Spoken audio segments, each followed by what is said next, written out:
આગળના ટોપિકો અગત્યનો ટોપિક કહી શકશો હવે પેકિંગ ક્ષમતા. આ પેકિંગ ક્ષમતા શું છે? એને સંકુલન ક્ષમતા પણ કહેવાય. હું તમને એક સાદું ઉદાહરણ આપું. તમે એક આટલું પાત્ર છે તમારી પાસે, એ પાત્રની અંદર તમે મોટા મોટા પથ્થર નાખો છો, સમજો. હવે એ પાત્ર કેટલું ભરાય? હું સાદા ઉદાહરણને એક આકૃતિ દ્વારા પણ સમજાવું. આમાં મોટા મોટા ગોળાઓ નાખી દઉં તો આ પાત્ર આવી રીતે ભરાઈ ગયું. પણ એની સરખામણીમાં હું નાના કદના ગોળા રાખું, કોની ક્ષમતા વધારે છે? હજુ પણ હું નાની એકદમ ધૂળ જેવું નાખવાનું. તો કહેવાનો મતલબ એમ થાય કે ક્ષમતા એક ક્લોઝ પેકિંગ પર આધાર રાખે, કેટલું નજીકનું સમૃદ્ધ સંકુલન થાય છે એના ઉપર આધાર રાખે. જો ઘટક કણો ખૂબ નજીક હોય તો આપણને તેની પેકિંગ ક્ષમતા વધારે મળે છે. એક સાદું ઉદાહરણ હું તમને આપું છું દોસ્તો. એકમ કોષમાં રહે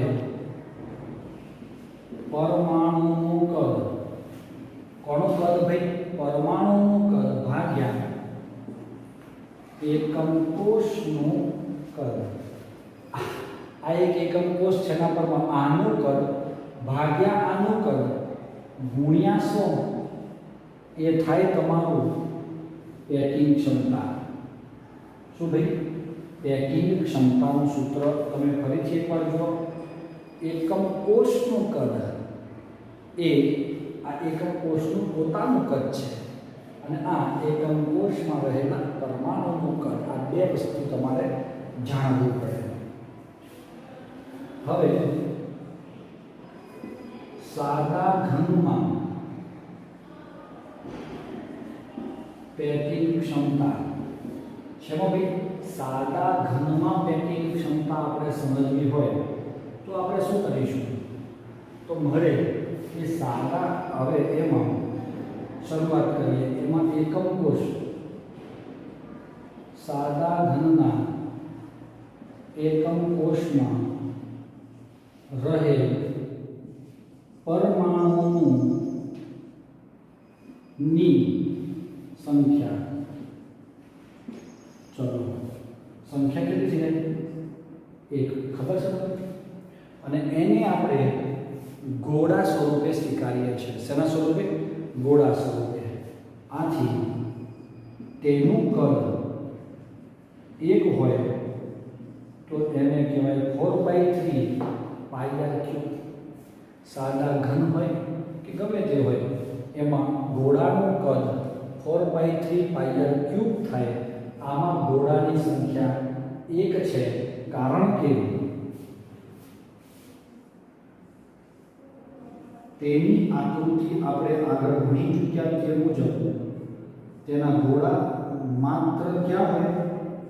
ખૂણા ઉપર જ હોય. ખૂણાની સંખ્યા 8, હિસ્સો 1/8, એટલે પરમાણુની સંખ્યા 1 થાય. આથી પરમાણુનું કદ પણ કેટલું થયું? 1/8 છે. આ ગોળાને મેં આવી રીતે બતાવ્યા છે.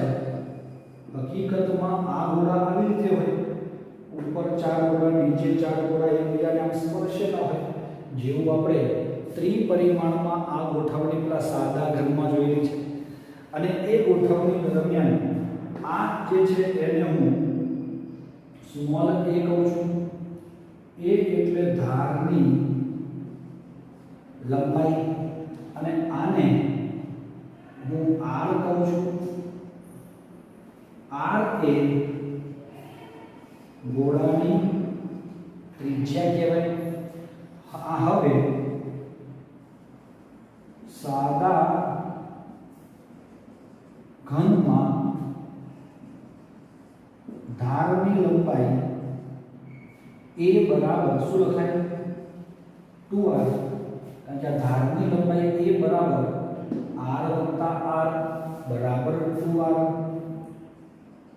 આથી સાદા ઘનના એકમ કોષનું કદનું સૂત્ર, આનું કદ તમને પૂછાય તો લંબાઈ ગુણ્યા પહોળાઈ ગુણ્યા ઊંચાઈ લાગે, LBH, લંબાઈ પહોળાઈ ઊંચાઈ બધું એ જ છે, આથી એનું સૂત્ર a³ થઈ જાય, આથી એની મૂલ્ય છે 2r, તો આપણે લખીશું 2r નો વર્ગ, સોરી ઘન, તો 8r નો ઘન લખાય. આ વેલ્યુ કોની આવી? એકમ કોષનું કદ એટલે આ છેદ આવ્યો અને આ પરમાણુનું કદ એટલે આ અંશ આવ્યો. એ બંનેને આ સૂત્રમાં મૂકીએ તો પેકિંગ ક્ષમતા બરાબર 4/3 πr³ upon 8r³ multiply 100. સીધે સીધો MCQ આટલે સુધીનો પણ પૂછાય, આટલે સુધીનો એટલે આવો પણ કે આ શોધો, r³ કેન્સલ થઈ જાય, 4 pi 8 into 3 into 100, 4 into 3.40 into 100 divided by 24. કરો જો કેલ્ક્યુલેટર દ્વારા, આપણને જવાબ મળશે 52.36, જેને આપણે લખીએ છીએ 52.4%, એટલે 40%. તો જેના મતલબ આપણે કહીશું કે આ પ્રકારે આપણને સાદો એકમ કોષ હોય SCP પેકિંગ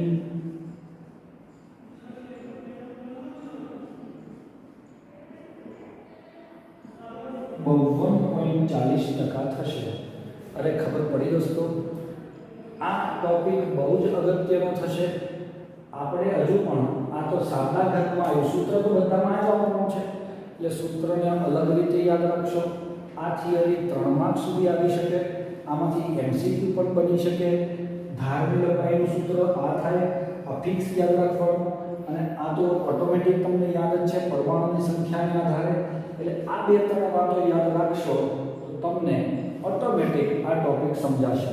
આ બાદના વિડીયોમાં આપણે FCC અને BCC આ બંને એકમ કોષમાં પેકિંગ ક્ષમતા ભણીશું. સમજ પડે છે? તો નેક્સ્ટ વિડીયોની અંદર તે જોઈશું. આની પ્રેક્ટિસ કરવી અને તૈયારી કરવી. Thank you.